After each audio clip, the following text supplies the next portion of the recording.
Okay, so pretty exciting news. The vast-n3 project is at a point where people can start actually using it.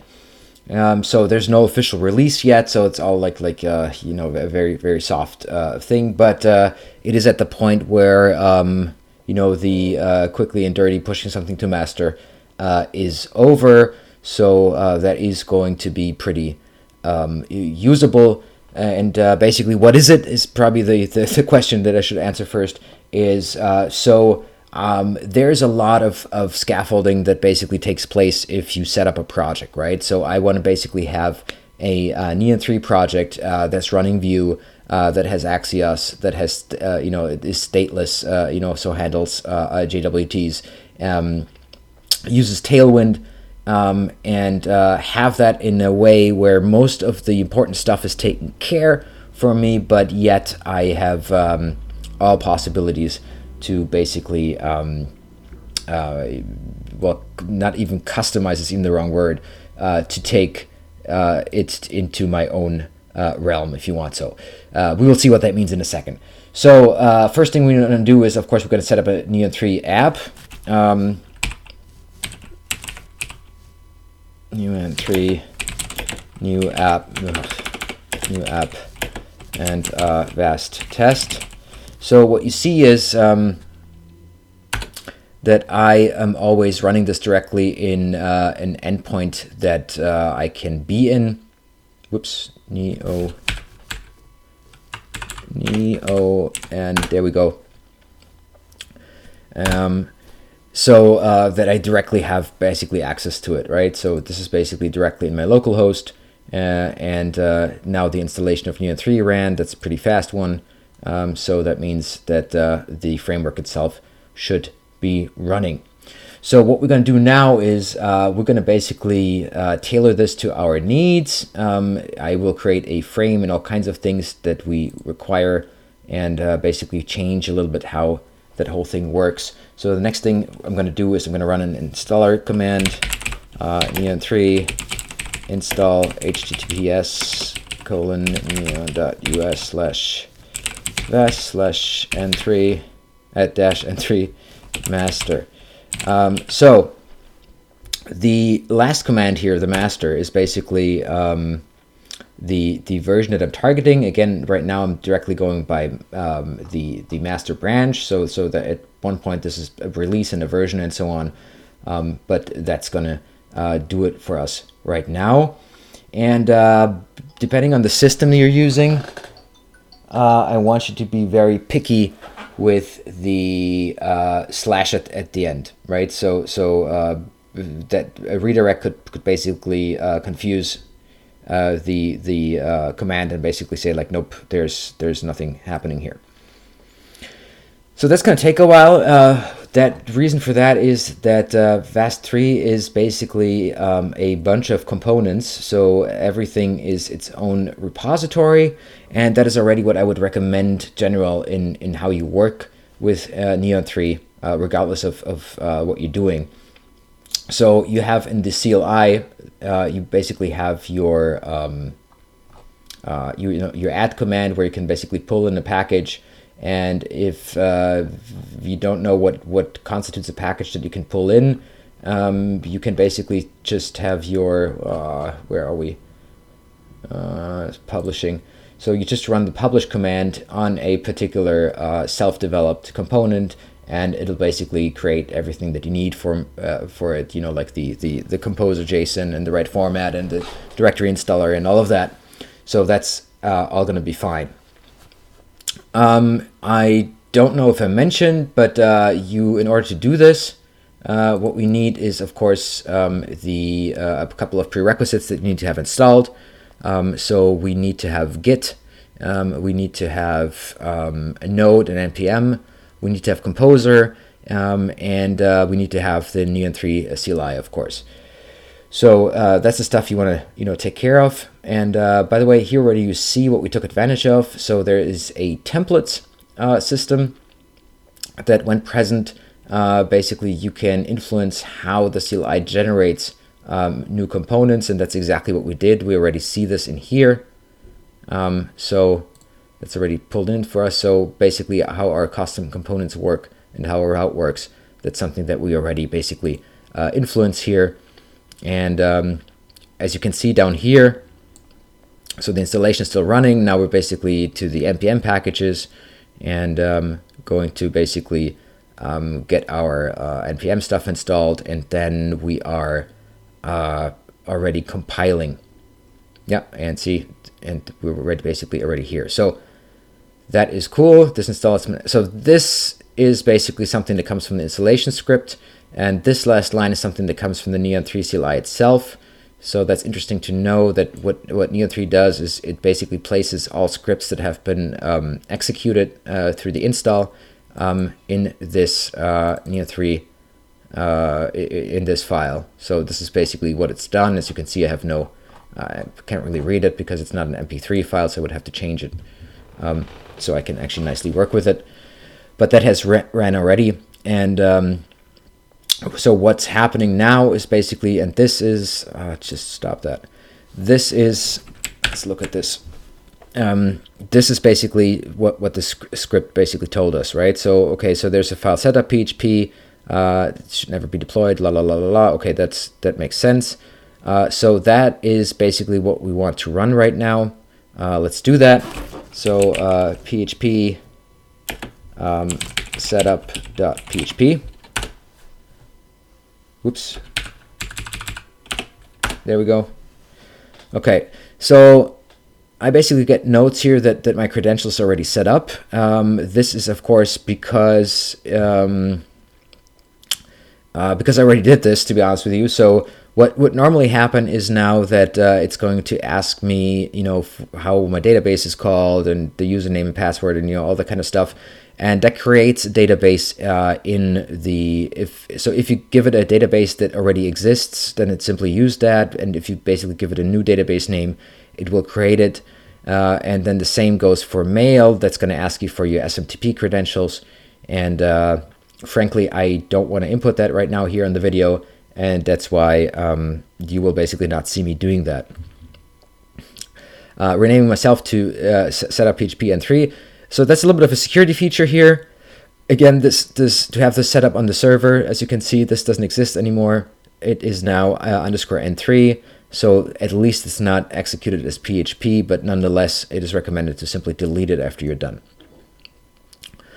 And the last step is the neoan3 migrate models up. So now we're back into the regular CLI, and what we're going to do now is, migrate models up. So this will probably just run 0 queries for me. Why am I keep doing this? Oh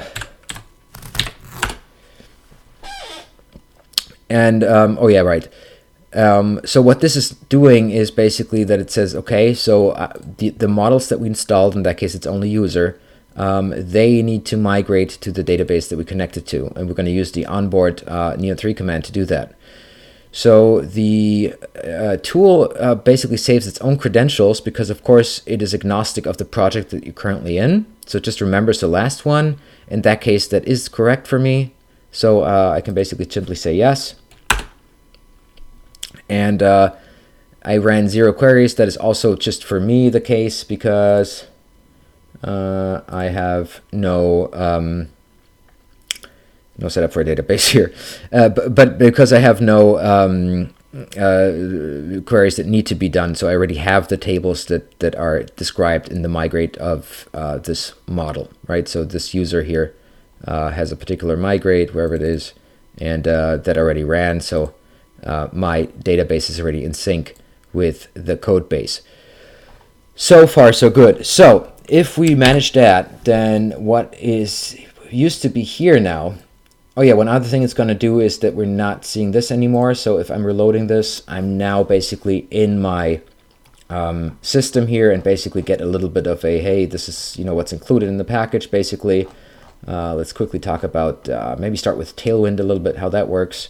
So what we basically can do is we write utility classes in Tailwind, and if there's anything you need to do on a higher level, you have the possibility to basically look into several different things. So in our frame, which is the vast-n3 frame, we have a CSS folder that contains a couple of things. Let's start with the theme and say, hey, you know what? I would like this to be a little bit more tealy here.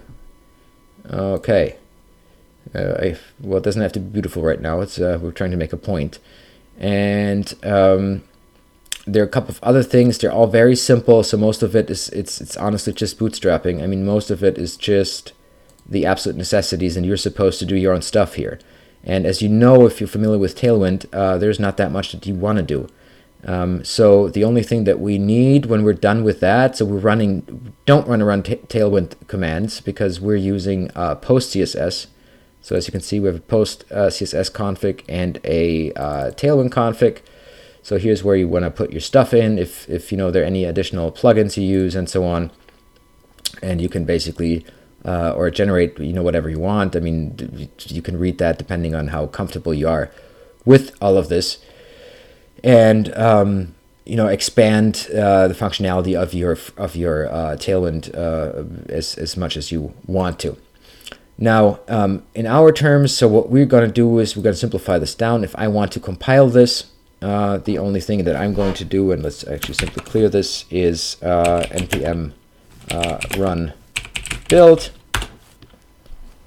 And you can see that my post CSS will basically put this and update the style accordingly.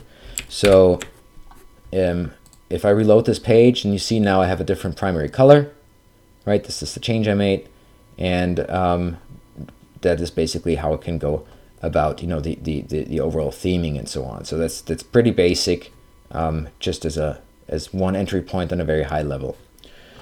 So what you probably noticed here in my IDE is that it basically marks a change here. So the reason for that is that, as you can see, what has happened is that those are all separate repositories. So I can basically save changes to the repositories. And again, I highly recommend to do that for a project. So what you want to do is, for example, go to vast-n3, fork that stuff that you're going to change into your own organization, not your own GitHub account, but your organization that you basically create for a particular project, and then do your customizations there, and can basically have components then on a very high level, and can simply pull them in with the CLI tool into different kind of projects as needed.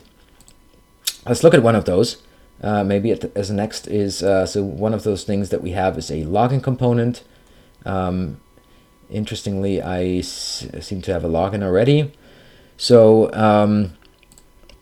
what this does is basically like let's close all of that for now.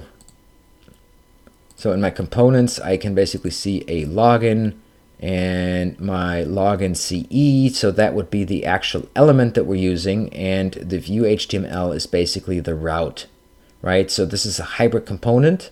It does both.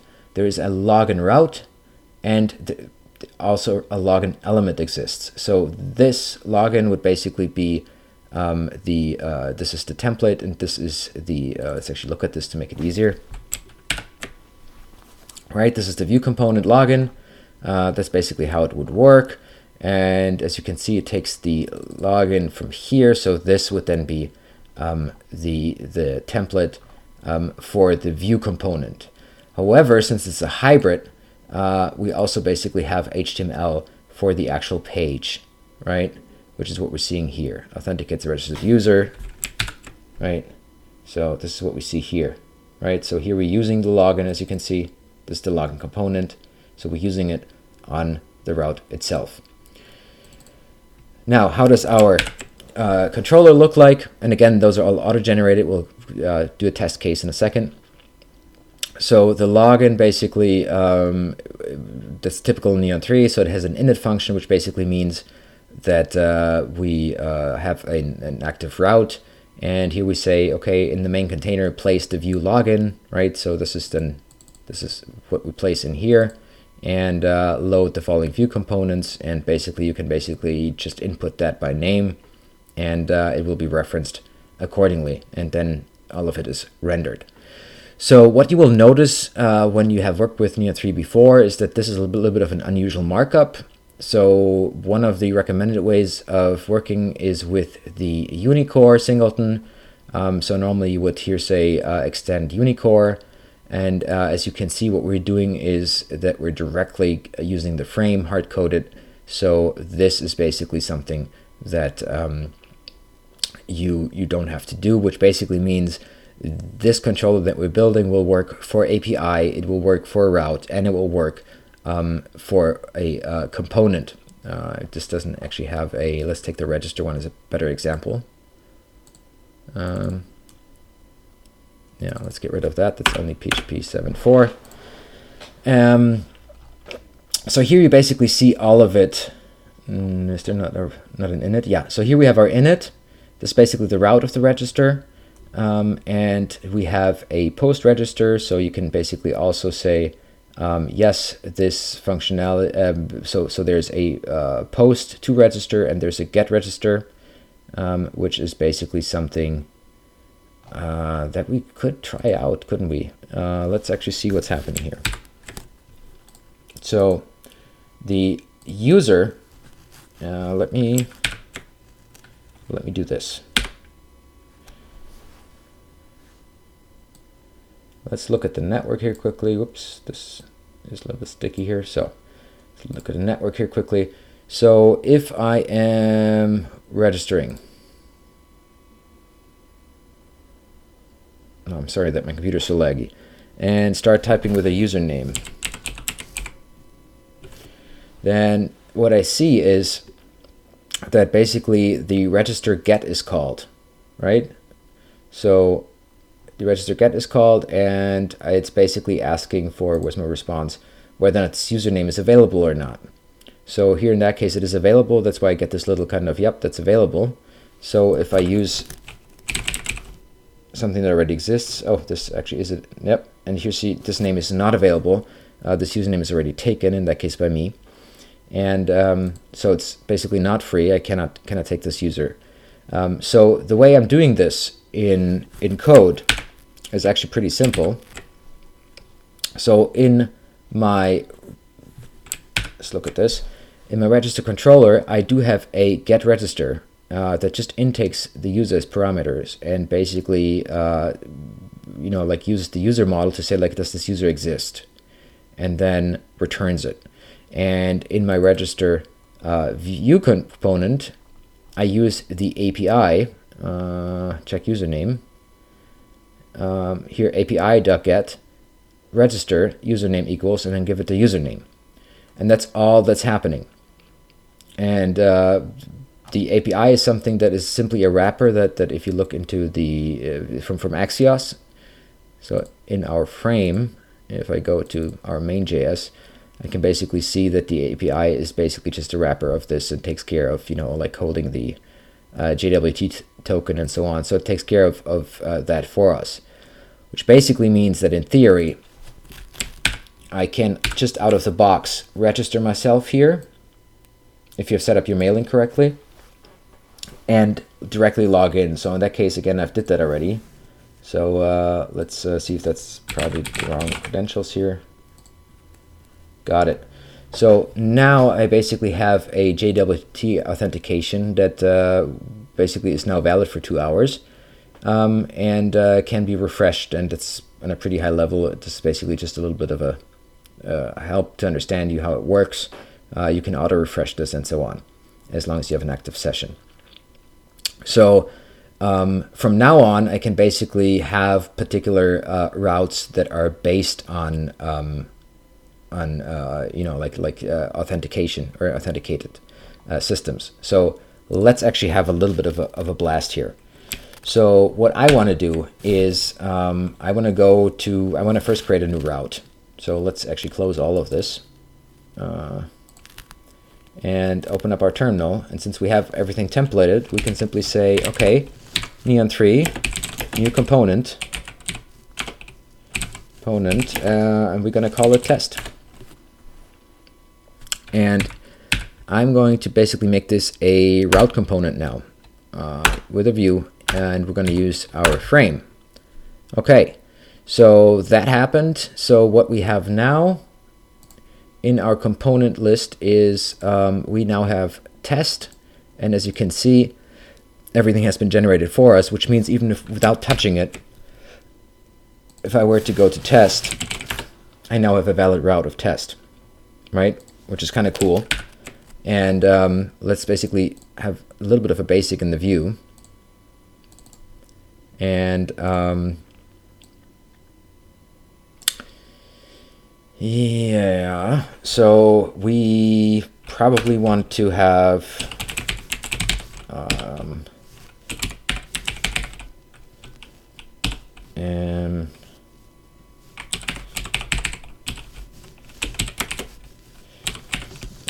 let's do it like this maybe, huh? And then yeah.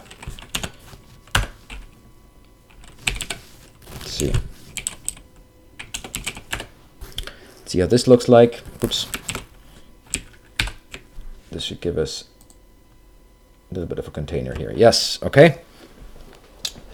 So that is basically now our view, and you can see that this is relatively simple. And what we have in our controller is basically just the init function, and you can see we're not loading any kind of view components. So that is the interesting thing to understand of like how scalability works. So this only loads what it needs to load, right? This is what makes it so interesting. If my computer wouldn't lag, you would see. Jesus. Okay. This should not happen. As you can see, it actually only takes 0.09 seconds. Unless you're using my computer, then it takes forever. Oops, lagging again.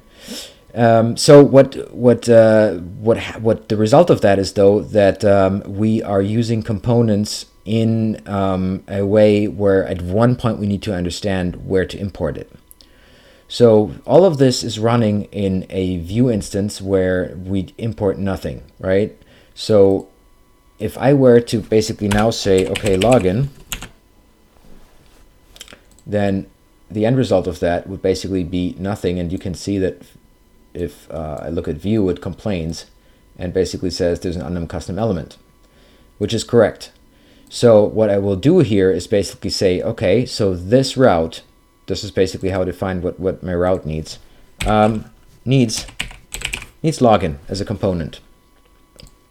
And you can see all of a sudden it works. Here's my login component showing up. And now basically I can freely use it. Now, if login requires some additional stuff, I don't need to write that in here. Why? Well, because on the level of an actual component, and you can see that nicely in register maybe, here you basically see, so components, they are loaded with a static function dependencies. Do you see that? So what's happening here is that as soon as this is loaded, we get the required components, and that's simply an array of that we basically use in order to make that happen. So here the init function does not require, it just loads this one view component register, right? But what's actually happening is, okay, so if we're because this is again a hybrid, if we're loading register as a, actually let's do that. That's probably simply the better example. Let's load register. Okay, and then here's say register. So what's going to happen is that register will work just fine, even though if you look at register, it does require, let's just look into the register view maybe. It does require stuff that, oops, that's the wrong one, sorry, the register CHTML. It does require stuff like animation and modal and all kinds of stuff, right? Where's my modal? Here's my modal, and probably also animation. So there are different components, and I don't need to worry about that in my test. So I know that I need to register, and that's all I need to worry about. And the register itself basically takes care of its own requirements. And that's basically how you don't have to worry about things, and you also don't have to worry about anything being included multiple times. The system prevents it. So all of this is something that the frame takes care of. So let's actually have a look at that frame, so we understand what we're talking about here. So what we're doing with the frame is we're overriding a couple of functionalities. So the construct is something that we overwrite. And you can see that depending on whether or not I'm a local host, I either load Vue.js as for deployment or for development. I load the credentials accordingly, and I always load the header in, and basically also hook the header up. So in this frame scenario, I always have the header in my on every view. This is actually normal, the constants and so on. Here you can see I overwrite the output. So I'm generating a new view element on root and basically place this in main, right? And then, output normally. Then I have the view components that basically run over this, and this is basically how we overwrite the loading mechanism of a element. And this is more or less the magic of why this works so nicely for us. And the rest is basically just, like credential handling and all that kind of stuff. So this is the basic gist of how something works. Now, here are a couple of things that we're still fighting with. So if whoops, this is so not what I wanted to do. Now, if I look at the test again, right? Let's close the rest. Then what I have basically done now is I created a route only, right? There's no test element. So let's just say after that I want to decide to create a test element. Let's actually do that and say okay, neoan3 new component test. So if I were to create a route component, it would simply fail. But a custom element normally is possible to create a hybrid like that. But in our scenario, we need PHP functionality in order to do that. So what will happen to our test scenario, and this is something that you need to be aware of, is as you can see, it simply adds it to the file, which of course will not work, right? So I basically have to get rid of this little double part here to make all of it work, and then it works like a charm. So here you can see, okay, the dependencies and here the required components are here. And so this is now a route and an element itself. So let's basically see if that works. So in test, we now have basically also a CE and an HTML. Let's basically see what this does. So this generates our view component and loads the test, which will be this one. And that's basically all that you need to understand about this. And what we do then is we basically say, do us a favor, and what could we possibly build here? Something super primitive, maybe. We're simply going to say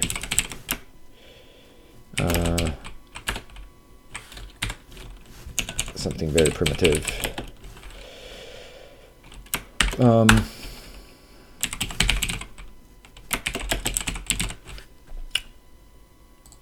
And here we're basically going to say, okay, this is a button, and we're basically going to say class font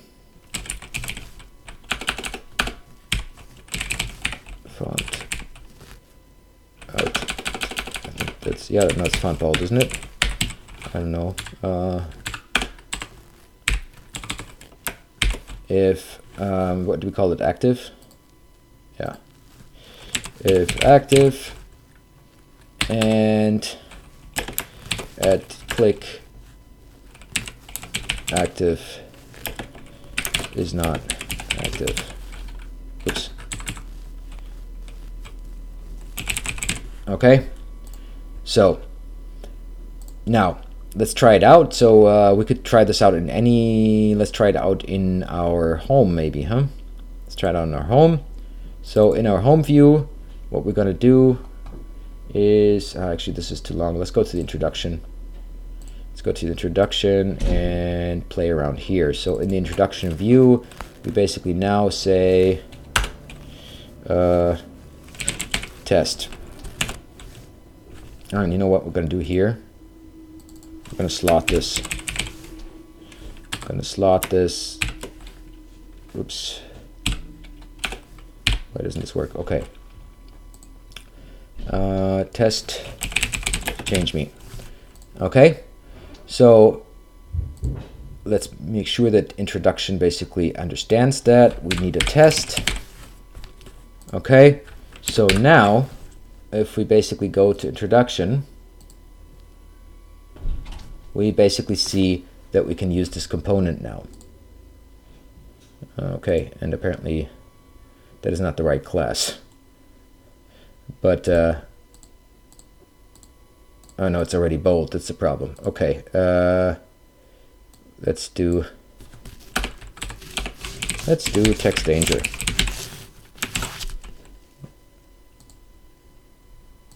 Yeah, there we go. Right? Okay. So you get the gist of it. I mean, this is a very stupid example, but just to understand how basically how that works. And there are a lot of best practices that we can look into, but I mean, that's as far as I want to get to custom development. So in the last scenario, should I be done with my test? And again, I'm not now, but so the last thing I would do is basically then say neoan3 publish test, publish component test. And what would happen is that I can then basically push this component as something that I can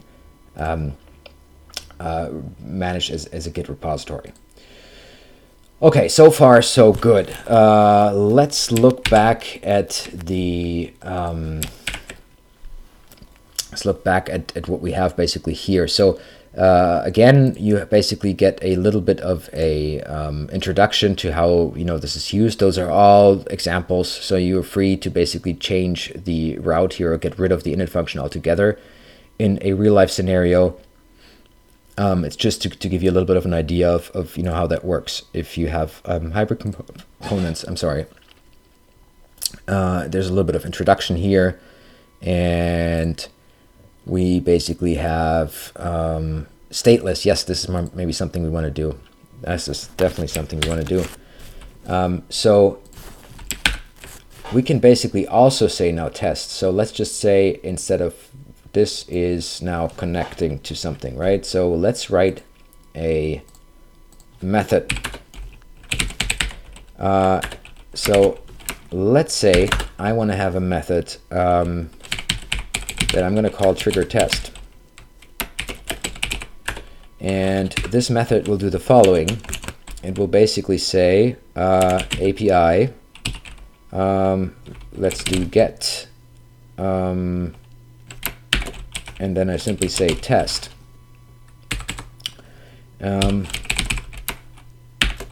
Then and catch.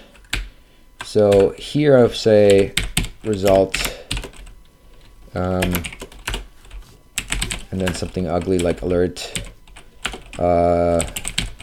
everything okay. And here I'm basically going to say alert, no permission. Okay, so if I click this now, sorry, what did we call it? Trigger test. So we're going to change this now. And what's going to happen now is that, actually, let's look at what's going to happen now. Oops, what's wrong here? What will happen now is if I reload this, and actually I need to show this to you a little bit bigger. Man, I need more RAM. So an introduction. So this method now does not exist, right? It basically, the only error I'm catching is no permission. But if I basically look, method get is not supported at this endpoint. So of course we can't just say like, okay, get test, because get test, what is that supposed to be? We don't have an API that would handle that. So how to achieve that is actually pretty simple. I go into the test controller, and the only thing I'm doing is I'm going to generate a function that starts with get and then with the actual controller name, so in that case test. And now either this needs this, let's just do this optional for now. Oh no, you know what? Let's leave it empty. So now return hi there. So what's happening now is everything okay, and from the network I see that okay, this is the information I get out, right? But this might be something that is restricted. So what I'm going to do is I'm going to use, and this, all of this is already set up for you. The only thing you need to do is basically to say, okay, stateless restrict, and I can give this a particular scope, but here for now it's just going to be it's basically just going to be, let me this is probably want to have a, no, I don't want to do that. I want to do that and say yes, you should throw. The only thing it really requires is an active login, right? So there's no particular scope I need, no particular role I need, just like, okay, restrict if you're not logged in. So since I am logged in, this should work for me, right? So everything okay. See, I still get the same result. But let's go to login quickly and log out and then go back and try it again. And you see there's no permission, right? So this now bounces, right? And an unauthorized error, right? With the right kind of header, and everything is taken care of for me. So this is the only thing I need to write in order to make sure that this get call is only possible if you have a valid login. Now, I mean, of course, what I can do here is basically either have an array of rules or a string for a particular scope, but that is something that I need to worry about at login to basically assign people particular scopes. I think that, well, I think it's simply all right now, right? Let me actually look into the post login. What are we assigning here? Yeah, all. So here at the stateless assign, so at login, if the login is successful, we basically say scope all. So you can set that up however you need it. But for now, this basically just does like, are you logged in or not? So, and you can do this with any kind of method. So there's a post test or a update test or a not update, put test and so on. So this basically is something that you can just write as simple as possible. So this is basically a two-line API call that is restricted behind JWT. You know, that's as simple as it is. So you can imagine how rapidly you can develop with it. Well, that's actually all the introduction that let's look at this one. We probably want to have today. The rest is a little bit too much. So the PHP mailer, well, okay, let's look at that maybe. So where is that used? Well, maybe in the registration, right? In the registration, we send an email somewhere. Let's find out where that is. Post register. Okay, here we do it. So as you can see, there is a new email that lives directly on the frame, and the only thing I really need to do is to add an address, a subject, and a body, which actually comes from a component email that we already have. So they already, this is the template for a confirmation, for example, and this is, by the way, this is done with. I forgot Maisel. What is I left it in here for your reference, and I want to give them credit. So let me actually quickly see what they're called. Maisel. Okay. Maisel. What they do is basically they're specialized in generating emails out of your Tailwind CSS, and they have a little builder, quite cool. I can recommend them, and make sure to check them out. Okay, so I guess that concludes this little introduction. I know this was a lot, and is a little bit overwhelming. But I mean, just imagine that, you know, a couple of things work outside of the box, and if you spend just, you know, like half a day with it, you will notice that you can rapidly full stack develop with an enormous pace. I mean, I can basically pump out complete complex applications in a couple of days. And that is basically pretty cool, because normally that's only possible if I'm using a system that is pretty opinionated, and that's not the case here. I can really modify every little screw without, you know, ruining something. I can take care of being, you know, like upgradable, and everything is basically not a copy of something, but rather a tool set that I'm using and that I can adjust to my needs. So I hope you enjoy, and thanks for watching, and I hope I get some feedback on this, and see you guys soon.